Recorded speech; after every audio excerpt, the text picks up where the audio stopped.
My wife cheated with my best friend. Then my daughter took their side. Now they want me back, but I've moved on.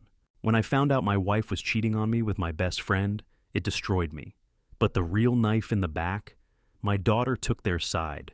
She said I was being dramatic, that I needed to get over it, that my own pain didn't matter. So, I walked away. I let them have their new perfect life together. But then, he ditched them. And now, they want me back. They thought I'd be waiting for them.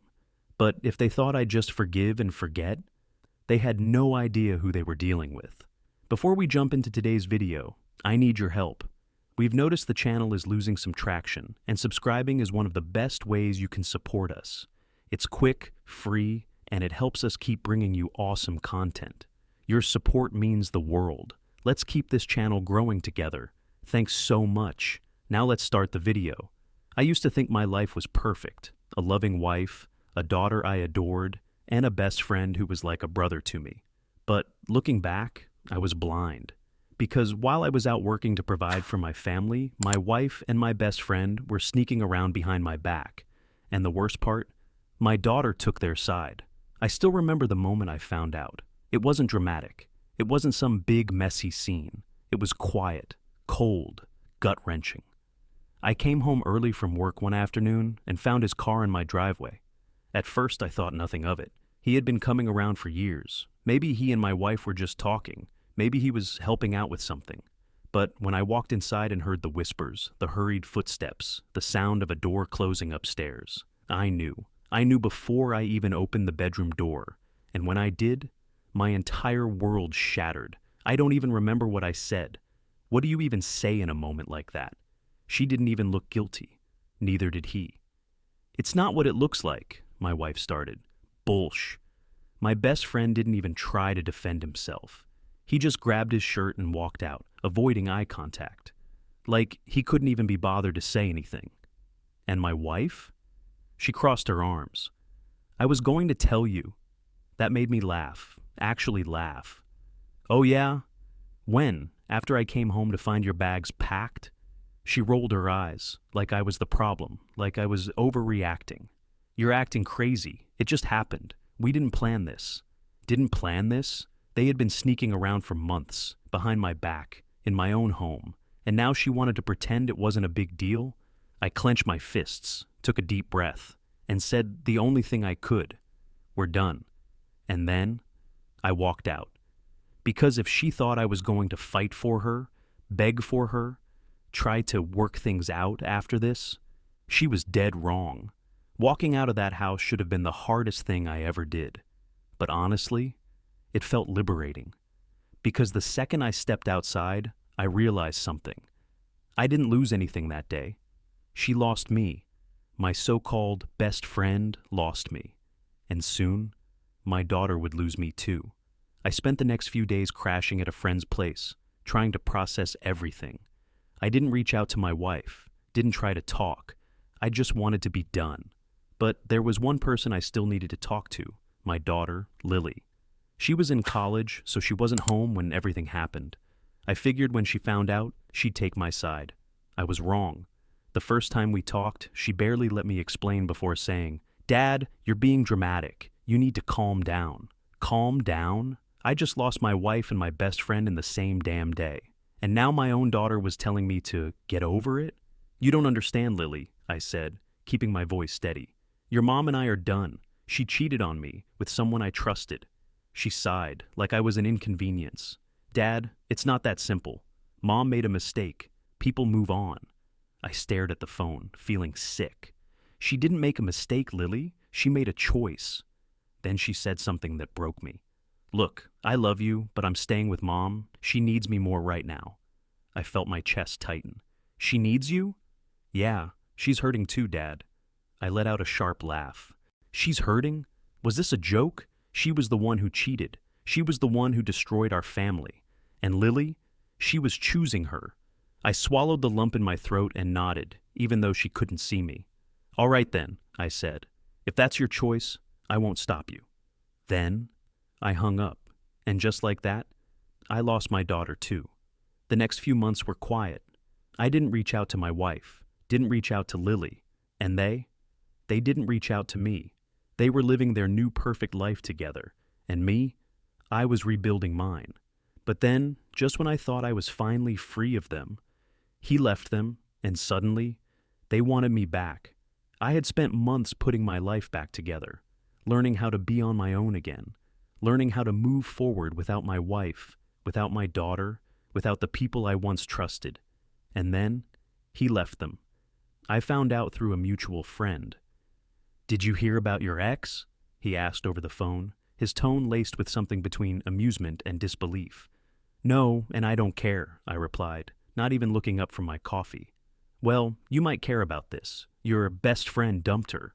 Apparently he moved on to someone younger, left her with nothing." I blinked. "Wow. So after blowing up our entire family, after betraying me, after dragging our daughter into it, she got dumped?" I almost laughed. "Guess she finally knows what betrayal feels like," I said, shaking my head. But then, the part that really made my blood boil. "And now? She and Lily are trying to reach out to you." I went still. "Excuse me?" "Yeah, man, they want to talk. They think you should all be a family again." I clenched my jaw. After everything, after turning their backs on me, after choosing to shut me out, now they wanted me back. Not because they loved me, not because they regretted what they did, but because they had nowhere else to go. That same night, I got my first text from my ex. "Wife, I know I don't deserve to ask, but can we talk? Please?" I stared at it, feeling nothing but cold amusement. A few minutes later, another text came in. "Lily, Dad, can we just talk? I miss you." Oh, now she missed me? When she had made it clear whose side she was on. When she told me I needed to move on while she played house with her mother and my ex-best friend, I shook my head. They didn't miss me. They missed the stability I had given them. They missed having someone to rely on. But if they thought I was just going to welcome them back into my life like nothing happened, they were about to learn the hard way that I was no longer that man. I let their messages sit unanswered. For months, I had been the one left behind. I had been the one betrayed, the one forced to pick up the pieces of my life alone. And now that their little fantasy had collapsed, now that they had lost everything, they thought I'd be waiting for them? Not a chance. The next day, my phone rang. I didn't recognize the number at first, but when I answered, I instantly regretted it. It was Lily. "Dad?" she asked, her voice hesitant. I stayed silent. I just wanted to hear your voice," she continued. "I know you're mad at me. I know I hurt you." "Mad?" That didn't even begin to cover it. "You didn't just hurt me, Lily," I said, my voice cold. "You chose her. You chose him. And now what? He's gone, so suddenly I matter again?" "No, Dad, it's not like that." "Then what's it like?" I snapped. "Because from where I'm standing, it looks exactly like that." Silence. Then, finally, in a choked whisper, she said, "I made a mistake." I let out a slow breath, shaking my head. "No, Lily, you made a choice. And now?" She had to live with it. A few hours later, another call came in. This time, it was my ex. I didn't answer, then another, and another. Finally, she left a voicemail. "I don't know what to say. I know I ruined everything. I know I don't deserve your forgiveness, but I don't have anyone else. Please, can we just talk?" I played it back twice, listening to her voice crack. She wasn't apologizing because she loved me. She wasn't sorry for what she did. She was alone. That's what scared her, and that wasn't my problem anymore. That night, I finally sent them both a text. "You made your choices, now live with them." Then, I blocked their numbers. Because some betrayals? You don't come back from... And for the first time since all of this happened, I finally felt free. After sending that final text and blocking their numbers, I expected to feel some kind of guilt. Some part of me thought I might regret cutting them off completely. But the truth, I felt nothing. Because for the first time in a long time, I wasn't the one being discarded. I wasn't the one begging. They were. And that was their karma. Over the next few weeks, my parents, my sister, and even some family friends started reaching out. Apparently, my ex had been telling people her side of the story, painting herself as the victim, the woman who made a mistake, the loving mother who just wanted to fix things. But the problem? No one believed her, because by now, everyone knew the truth. She had everything, and she threw it away. my cousin told me. Nobody feels sorry for her. Even her own parents weren't taking her side. Your ex-mother-in-law called me, my aunt said one afternoon. She told me she doesn't know how her daughter turned out this way. She's embarrassed. That made me laugh, because my ex had been so sure that she was making the right choice. So sure that I was just some boring, predictable husband she had outgrown. Now, she was the one being discarded, and she couldn't handle it. One evening, I got a message from a random number. I almost ignored it. But then I read the first line. Please, just one conversation. For Lily's sake. It was her. I sighed, debating whether to even open it. Then another message came through. I know I don't deserve it, but I miss you. We both do. I sat there for a long moment, staring at the words. I thought about the night I found out, the betrayal, the way Lily looked me in the eye and told me to get over it. They had made me feel like I was worthless, and now they wanted me back. I typed out a response. You didn't miss me when you had him. You didn't need me when you thought you had something better. Now you've lost everything and suddenly I matter again? Number, you made your choice. Now live with it. Then, I hit send, and for the first time in months, I felt free. After I sent that message, I blocked the new number too. I was done letting them in. Done giving them opportunities to hurt me again. Done pretending they ever really cared. But even though I had cut them out of my life, the drama wasn't over yet. A few weeks later, I got a call from my old neighbor, Rick. He still lived next to my ex, and he had always been friendly enough to give me the truth. Hey man, he started, sounding hesitant. Just thought you should know. Your ex is really losing it. I raised an eyebrow. Losing it how? Ever since he left her, she's been spiraling. Lost her job, barely leaves the house. Lily is staying with friends because the atmosphere there is so toxic. I listened, feeling no satisfaction, but no pity either. And Rick paused.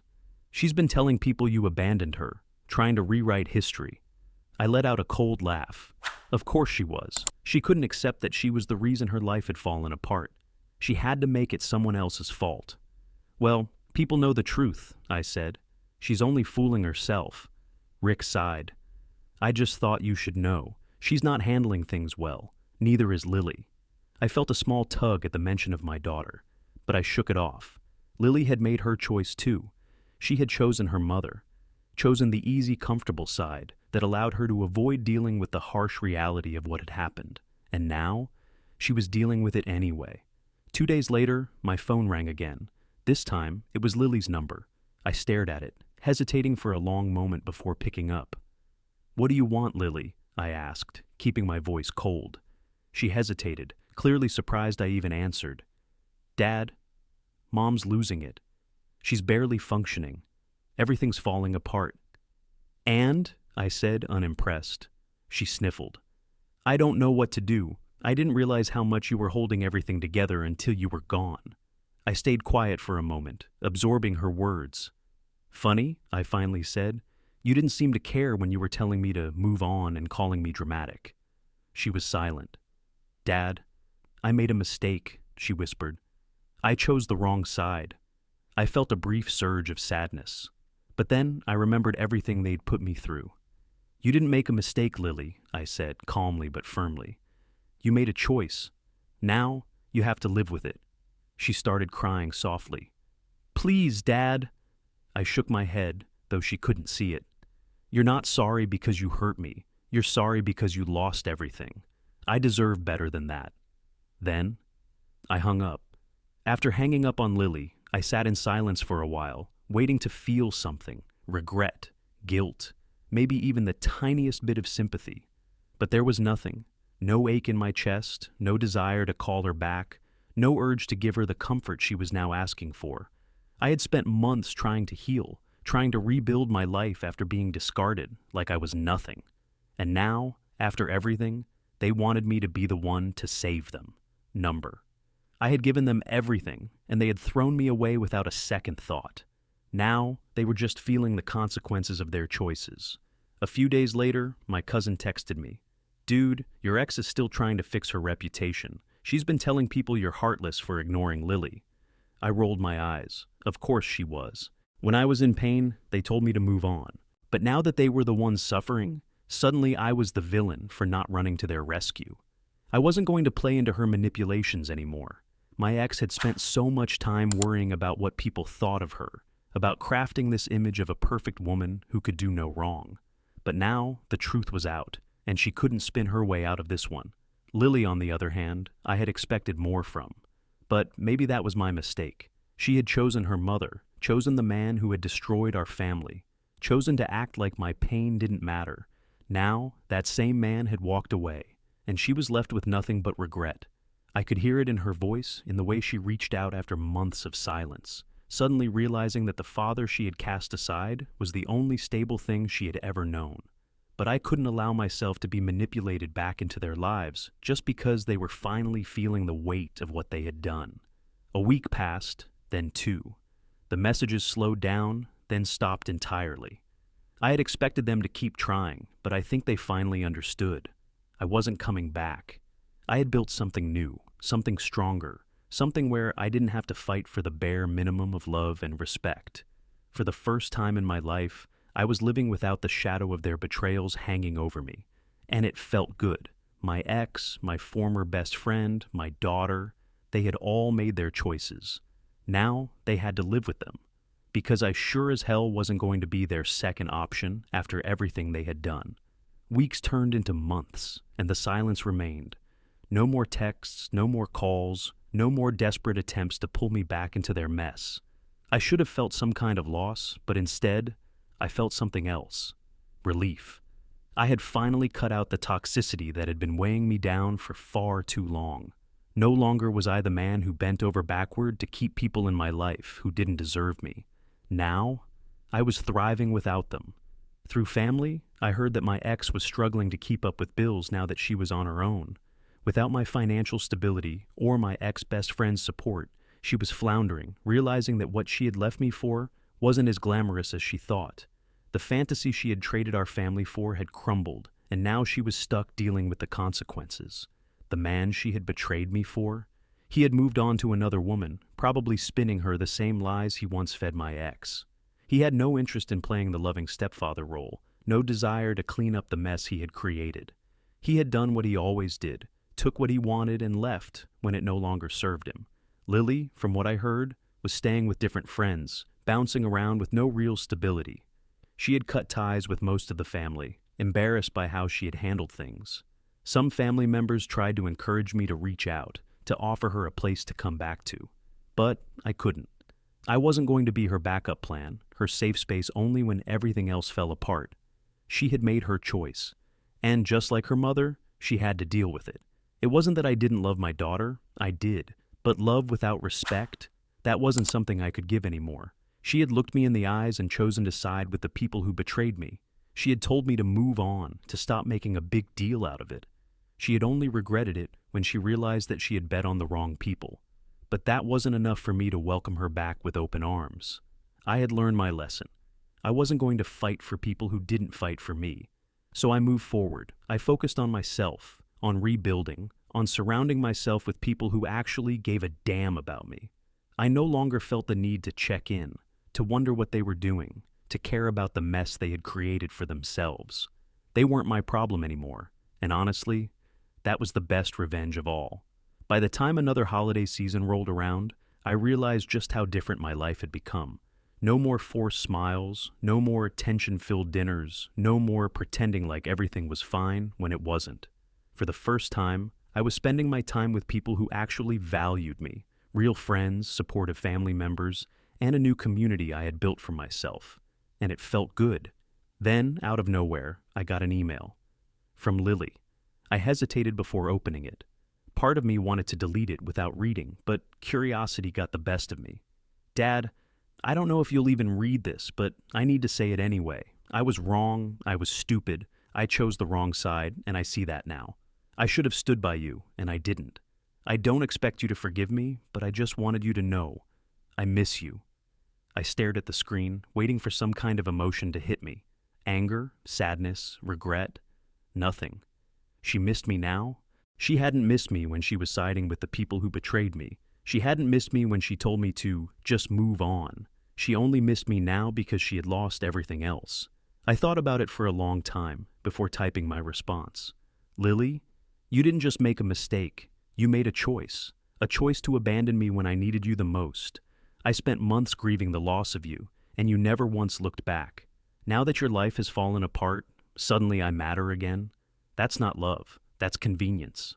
I hope you find your way, but I can't be the person you run to when you have nothing left. I deserve better than that. I hovered over the send button for a moment. Then, finally, I clicked it. And just like that, I closed the last chapter of that part of my life. I had spent too long waiting for people to choose me. Now, I was choosing myself. After sending that final email, I felt something I hadn't felt in a long time. Peace. No second guessing, no guilt, no wondering if I had made the right choice. Just relief. For so long, I had been holding on to the hope that somehow things would go back to how they used to be. That my ex would realize her mistake, that my daughter would come back to me, that I'd wake up one day and this would all just be a bad dream. But that wasn't reality. Reality was the choices they made. My ex had chosen betrayal. Lily had chosen to turn her back on me. And I had finally chosen myself. I used to think that closure meant forgiveness, that it meant fixing things, rebuilding relationships, finding a way to move forward together. But I realized that sometimes closure isn't about reconnecting. It's about letting go. And that's exactly what I did. I didn't check to see if Lily responded. I didn't care if my ex ever tried reaching out again. I had given them every chance to do the right thing when it mattered. And now they were just people I used to know. Instead of wasting another second on them, I focused on my own happiness. I built something new, something real. I surrounded myself with people who actually valued me. And for the first time, I was truly happy. Because in the end, the best revenge isn't anger or hatred or even justice. It's moving on so completely that they don't even matter anymore. And me? I had never been happier. Some betrayals you don't come back from. My ex thought she could cheat and build a better life without me. My daughter thought she could abandon me and that I'd always be there waiting. But in the end, they were the ones left behind. Now, let me ask you, have you ever had a betrayal so deep that you had to walk away for good? How did you handle it? Drop your stories in the comments. I'd love to hear them. And if you made it this far, don't forget to like and subscribe. See you in the next one.